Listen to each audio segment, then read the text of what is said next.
That's why love covers us and builds us up. Mauni nga ang gugma maoy nagtabon nato. Even Brother Lee, O when nagtukod nato. he was already going to the Lord, Sa diyang hapit na mupanaw sa igsoong li.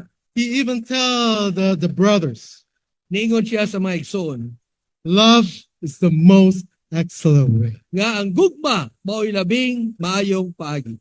Lord Jesus, O Ginoong Hesus. Lord, I want to love you the most. Buot kong may gugma nimo sa ilabihan. That I could recover my first love towards you. Nga mapahiuli ang akong unang gugma nimo.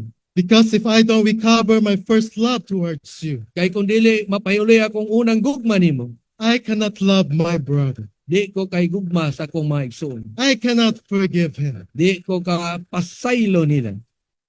Lord Jesus, O Ginoong Hesus. recover my first love towards you. Ipahiuli gyud ang akong unang gugma nimo. That my life Ang akong kinabuhi will be immersed in the love of God.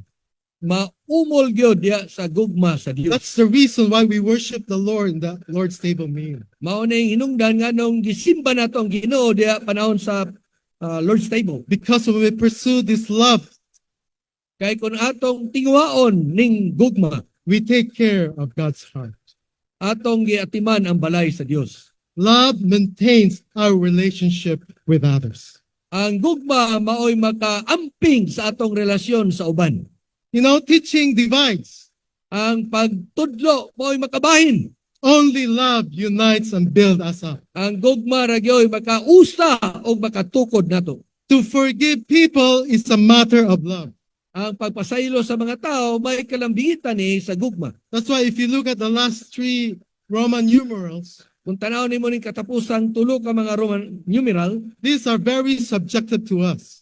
ilabihan gyud ni ka subjektibo nato. Why do we read number 4 together?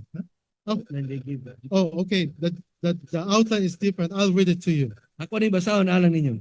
Forgiving others Ang pagpasaylo sa uban keep us in the proper church life. maoy makahimo nato magpabilin sa hustong Kristiyanong kinabuhi. Forgiving others Ang pagpasaylo sa uban keep us in a proper church life. moay moamping nato sa hustong Kristiyanong kinabuhi. In any church that has existed more than a few years, Sa tanang mga kaiglesiyahan nga nilungtad na sa daghang katuiga, sa there pipila will be katuiga, some offenses. doon na gyoy mga pagkasilo. However, Apan, our forgiveness is a great shovel ang atong pasaylo muranig dako nga pala to clear away these offenses. nga maoy mo padaple niini nga mga kasilo.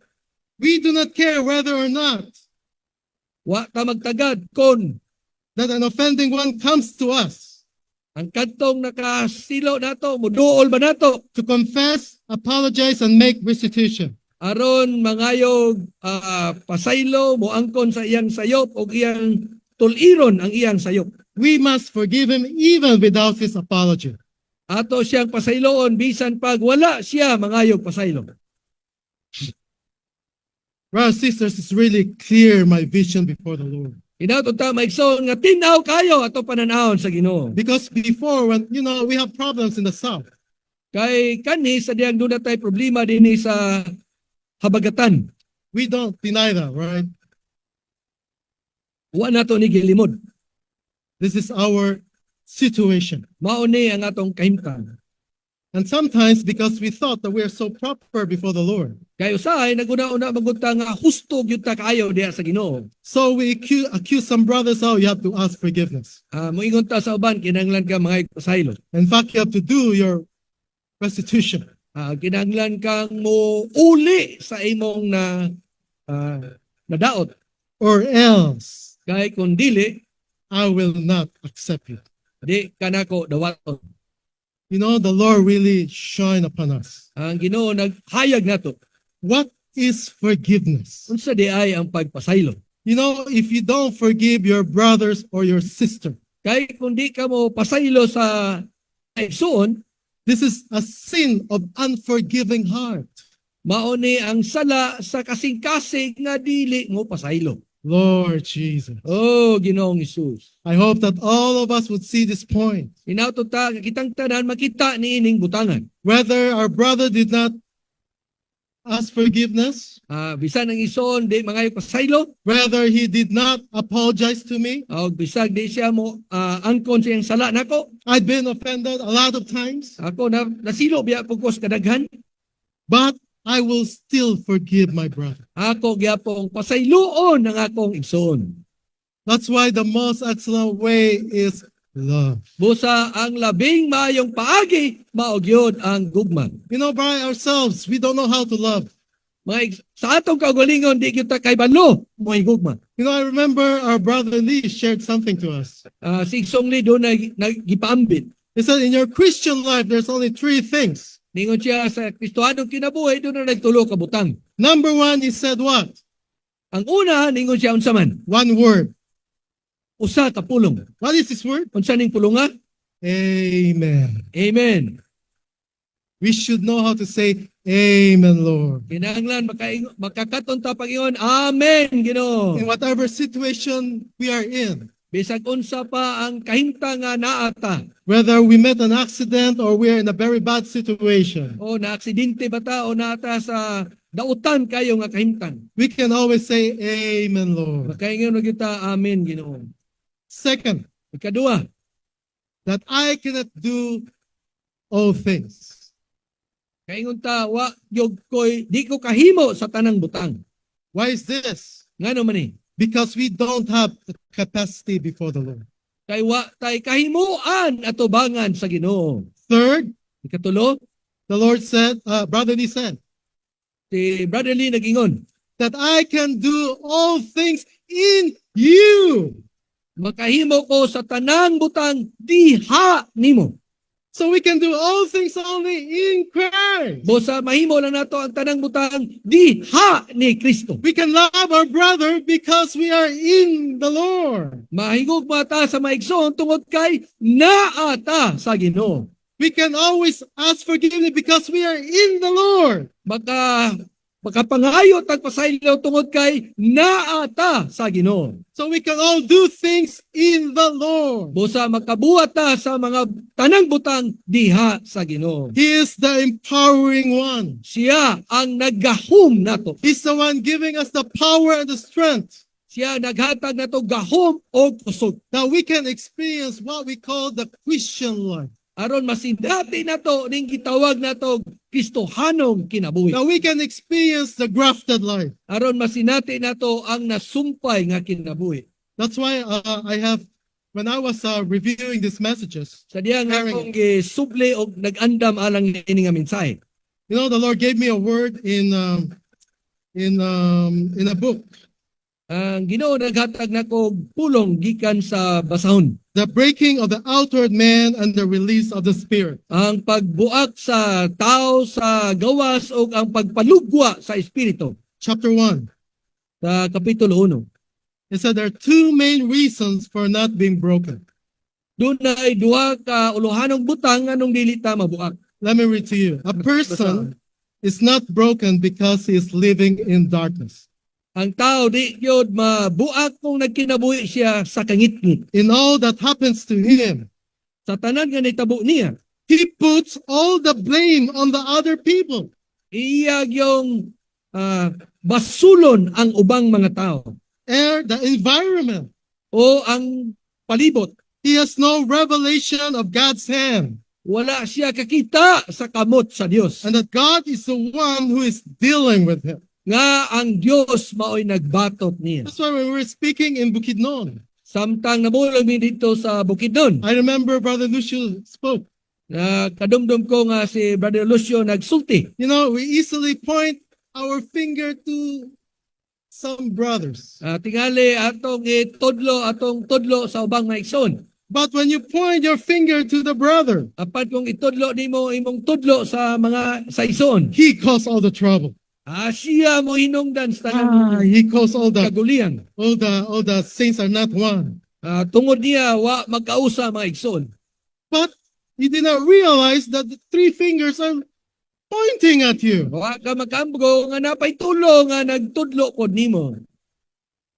Lord Jesus. Oh, Ginoong Hesus. You have to have a prayer before the Lord. Kinahanglan mo ampo ta tubangan sa Ginoo. Lord, forgive me for pointing my finger to others. Pasaylo ako nga nanudlo ko sa uban. Forgive me for pointing my finger to the environment. Nagbasol ko sa kahimtang. There are 3 fingers pointing at me, Kaya Lord. napay tulo ka tudlo nga nagtudlo nako. Lord, forgive me. Pasaylo ako Ginoo. Okay. A person is not broken Ikaduha, ang tao dili mabuak. because he loved himself too much. Kay nahigugma siya pag-ayo sa iyang We kaugalingon. have to ask God to remove the self-love from us. Wampo kita sa Ginoo nga kuwaon niya ang atong gugma sa kaugalingon. All misunderstandings, Kay ang tanang di pagsinabtanay, all dissatisfactions ang tanang way pagkatagbaw, arise from only one thing. naggula lang sa usa ka butang. What is this thing? Unsa maning butangan? Secret self-love. Ang sikretong gugma sa kaugalingon. I love my own. Akong gigugma ang ako. I don't love him. Di ko wa ko nahigugma niya. Rather, I love my own. Mas maayo kung may gugma ko sa ako. This will make us a person who cannot be broken by the Lord. Tungod ini di gyud ta mabuak at tubangan sa Ginoo. We need to realize that everything through which we pass has only one purpose. Kinahanglan makaabot ta nga tanan natong nasinatian That God's life would be released. aron ni mamulugwa o mapadayag ang kinabuhi nato. Through us and expressed in us. Mapadayag ang kinabuhi sa Dios dinhi nato og pinaagi nato. Lord, release your life through us. Ginoo ipagawas ipalugwa ang imong kinabuhi That we pinaagi nato. can express you, Lord Jesus. Aron ikaw amo mapadayag Ginoong Hesus. May our outward man be broken to such an extent Inaton ta nga mabuak ang atong tao sa gawas. that the inner man can be released Aron mo lugwa ang tao sa sulod. and expressed through us. Og mapadayag pinaagi nato. Saints, this is precious in the eyes of the Lord. Kini bililon gyud at tubangan sa Ginoo. This is the way for the servants of the Lord to serve each other. Mao ni ang mga paagi sa mga nag-alagad sa Ginoo. May the Lord break our outward man. Inaton ta nga mabuak ang atong tao sa gawas. Break our self-love. Buk-on ang atong gugma sa kaugalingon. That's why we consecrate ourselves to the Lord. Tungod ini atong ihalad atong kaugalingon sa Ginoo. Put ourselves in the altar of the Lord Atong ibutang sa halaran sa Ginoo. to experience the crucifixion of the Lord. Aron masinati nato ang pagkalansang sa Ginoo. Because if you do that, Kay kung imo nang buhaton, after 3 days, human sa tulo ka adlaw, you will experience the resurrection, masinati nimo ang the pagkaban. out-resurrection of the Lord. Ang naglabaw nga pagkabanhaw sa Ginoo. Okay, let's go to our altar. Balik ta sa atong talamnan. We need to It is better not to offend others. Mas maayo nga di ta magkapangdol sa uban. It's better to forgive those who offend us. O maayo gyud nga mo pasaylo ta ni ato nakapangdol nato. This will keep us in the church life. O kini maoy mo amping nato nga mana sa Iglesia kinabuhi. We will be preserved in the church life. Maampingan ta diya sa Iglesia kinabuhi. Not in a begrudging way. Not in a begrudging way. Dili sa naay sakit sa buot nga paagi. Instead, we will be happy. Kundili malipayon. Saints, are we happy today? Malipayon mamo karon mga igsoon. Are you happy today? Malipayon mamo mga igsoon. Let us forgive one another. Magpasaylo ay ta sa usag-usa. How do we all stand up? Mas maayo manindog ta. Hug your brother and say, forgive me, brother. Saylo ako igsoon.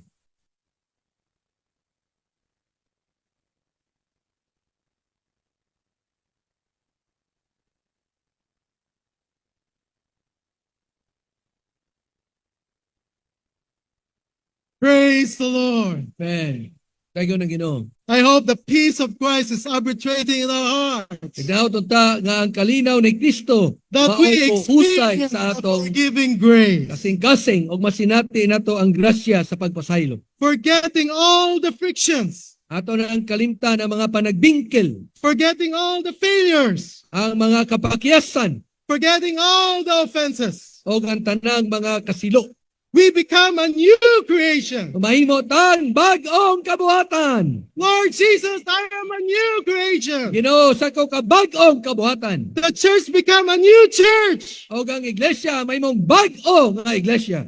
because all of these things have mutually been forgotten. Kay ang kining tanang mga butang hiniusang gikalimtan. You know, in the past few months, Kay ning milabay nga mga bulan when the Lord was reconciling all of us, sa diya ang gipasikuli kitang tanan diya sa Ginoo. I still could hear some brothers At makadungog yapon ko na mga igsoon telling me, nga nagsulti na ako. ingon ana lang ka sayon. How do you do that? Will it be that easy? Will it be that easy? Brothers, I got hurt. Mga igsoon, nasakitan biya ko. And then, Nya, when somebody asks forgiveness, doon ay mga ipasaylo, and we say, not counted man to. dito maisip, no? Not counted, di maisip. Brothers and sisters, Mga igsoon. this is the way of the Lord. Mao ni ang paagi sa Ginoo. Love is the most excellent way. Nga ang gugma mao'y labing maayong paagi. We have to realize that Kinahanglan nato ning maamguhan. because nothing can build up the church. Kay wa na'y laing makatukod sa iglesia. The body can only be built up in love. Ang lawas matukod ra diha sa gugma. You can see that in Ephesians 4:16. Ato makita ni sa Episo 4:16. Love never fails. Ang gugma di gyud mapakyas. Love builds up. Ang gugma motukod. We must be patient in our going on by the Lord, Kinahanglan magpailog kita diha sa atong pagpadayon sa Ginoo. as the love in our life. Ingon nga gugma diha sa atong kinabuhi. Then gradually we can see the church is being built up in love. Unya inahinang makita nato nga ang iglesia nagtukod sa ikagalingon diha sa gugma. The real building comes from love. Ang tinuod nga pagtukod lugwa sa gugma. Simply love, brothers and sisters. Yano rang mahigugma ta maigsoon. Drop your concepts. Ay salikwa ang imo Eat the yung tree. nauna. Kaon sa kahoy. The more we eat the tree, Labi ka mo kaon sa kahoy. the more the love comes out of us. Labi ang gugma nga mugula gikan sa atong sulod. Teaching cannot build a church. Ang pagtudlo ang pagtulunan dili makatukod sa iglesia. The gift doesn't build up the church. Ang mga gasa di katukod sa iglesia. Only the love of God builds the church. Ang gugma sa Dios ra ang makatukod sa iglesia. This is the Lord's recovery. Mao ni ang payuli sa Ginoo. That's the reason you and me Mao ni ang hinungdan nga ikaw gako are being placed in the Lord's recovery. gibutang diya sa payuli sa Ginoo. We're not the Lord's recovery in a name. Dili ta payuli sa Ginoo sa ngalan ra. We are in the Lord's recovery because we want to recover the body of Christ in love. Naata karon sa payuli sa Ginoo tungod kay buot natoy payuli ang lawas sa Ginoo nga gitukod diya sa gugma. That's why in John 13:35, Busa diya sa Juan 13:35, the Lord Jesus charged his disciples, ang Ginoo nagsugo sa iya mga tinun-an saying, "By this shall all men know nga pinaagi niini ang tanang tao makahibalo that you are my disciples, nga kamo akong mga tinun-an if you have love for one another." kung doon na mo'y gugma sa usag-usa. So loving one another is a sign that we belong to Christ. Busa ang pagigugmaay sa usag-usa mao ni timaan nga iya ta ni Kristo. So the first love unites the body. Ang unang gugma mao'y makausa sa lawas. Let us change our focus, brothers and sisters, Atong usbo ng atong pagdantaw mga igsoon that all of us will be built in love. nga kitang tanan matukod gyud diya sa gugma. I'll stop here.